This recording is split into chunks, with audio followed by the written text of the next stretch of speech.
my channel, Ma'am Chilin Andres Vlog. Sa mga unang nagturo sa atin ng Sara muna natin yung radyo, guys. pagkilala sa buhay. So today is Wednesday. Ang bilis ng panahon, guys, no? September 3 na agad. So, update tayo. Update tayo sa ating tindahan kahapon. So kahapon nag-ano ako na. So chine-check ko yung mga paninda ko kung mayroon bang mga expired na wala namang na-expired, guys, pero ma-expired na pala siya. Abot naman siya ngayon. Ang pinaka-expiration niya is September 3. September 3 hanggang ngayon na lang. So pinull out ko na. So kahapon nag-ano ako. Sabi ko, hala, mag-i-expired na. So pinull out ko na siya, guys. Wait, guys. So kahapon ko na nalaman na ma-expired na siya. Ngayon, mayroong September 3. Di September 3 na ngayon. Ano lang naman, isang piraso lang yan. Isang piraso. Pero yung iba ay September 4, September 5, ganon. Pinull out ko na rin kasi mahirap na. Baka mamaya pero okay pa naman yan. Kaya lang, pag sa customer, kailangan natin ingatan yung mga ganong expiration eh. Diyan tayo masisira. Di bali nang kami na lang kakain, guys. So, merong isa dyan expired na ngayong araw na to. Merong yung iba September hanggang September 5, may 6 pa nga eh. Basta puro mga September 12, guys. Ito marami-rami din to, guys. Ito ano to eh, September 5, guys. Ito September 5. So September 5, tatlo yan, September 5. Tapos ito Manghuan, 2 piraso lang naman. Ito na nga yun, September 3. Ito September 3, 2. Ay, 3 pala. September 3, 3. Tapos isang cracklings, matagal pa to, mga September pa to. Ay, hindi, guys, pala August, guys. August ano ba ito? August 18, guys. Mabuti hindi napansin. So titignan natin to, guys. Bubuksan natin to kung talaga bang siya yung makunat niya. Kasi August 18. Ito lang naman ang August pala. So yan. Tapos itong piatos na isa lang naman yung piatos. September 6, guys.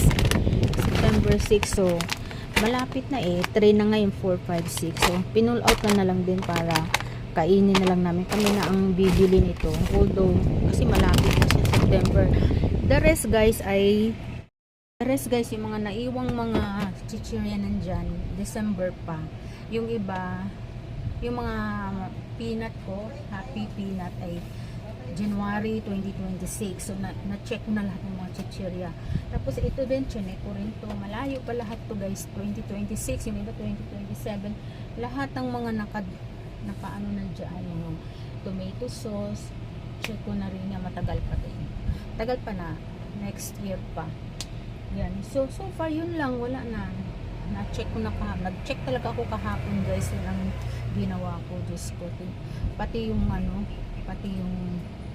ang tawag dun, itong mga pansit canton, pati yung mga yung pansit, yung nasa cup noodles, sa noodles, 2026 pa yan, lahat yan. So sa sabon naman, wala naman kasi mga bago lang naman yung mga sabon. Dahil siyempre, guys, ako gumagamit din ako ng sabon dito, din ako kumukuha sa paninda ko, binabayaran ko lang. So alam ko, kailangan kong gamitin yung iba para hindi siya matenga ng gusto ba. Ginagamit ko para mapalitan ko ng bagong sabon din. Ginagamit ko yun din yan, guys. Ako gumagamit ng iba. Yan. Para laging bago din yung sabon. Mas madalas dito yung sabon, laging mga bago. Tapos shampoo, kasi dito na rin kami, hindi na ako bumibili ng mga shampoo na nasa bottle. Dito na ako kumuha para at least mapapalitan ko. Tsaka ang mga shampoo ko tsaka conditioner, konti lang. Kasi yun lang naman ang, wala namang naghahanap ng iba guys eh. Wala namang ibang shampoo. Hindi ako kompleto sa shampoo. Like mga Hana, Rejoice, ganun. Head and Shoulders. Yan, may naghanap. Nung may naghanap ng Head and Shoulders, Sunsilk, bumibili ako. Tapos karamihan Dove. Ayan guys, kaya may bumili na ako ng Dove shampoo. Tapos yung isa naman, conditioner. Ayan. Ay, yung mga ganito, mga Downy, ayan. Mabenta to sa akin guys. Gawa dito sa kapitbahay namin. Mayroong laundry shop. Mayroon silang tindang sabon din guys. Kaya lang mahal. Mahal dito. Ewan ko bakit dito bumibili. Hindi ko alam kung anong dahilan. Siguro mahal. Tsaka hindi siguro nila type yung sabon. Kasi ang ginagamit nilang sabon guys ay dalawang klase lang. Sa conditioner, Downy Blue. Tapos sa detergent naman guys, yung Surf Liquid. Yun lang, Surf Liquid. Eh yung iba, ang ginagamit nila ay mga Ariel Liquid, mga Surf Tide Liquid, mga ganun. So karamihan guys, Ariel ang ginagamit. Ewan kung bakit di sila. Siguro kasi mahal to guys eh. Mura kasi, ang pinakamura yung Surf. Okay din naman yung Surf, mahal kasi yung Ariel.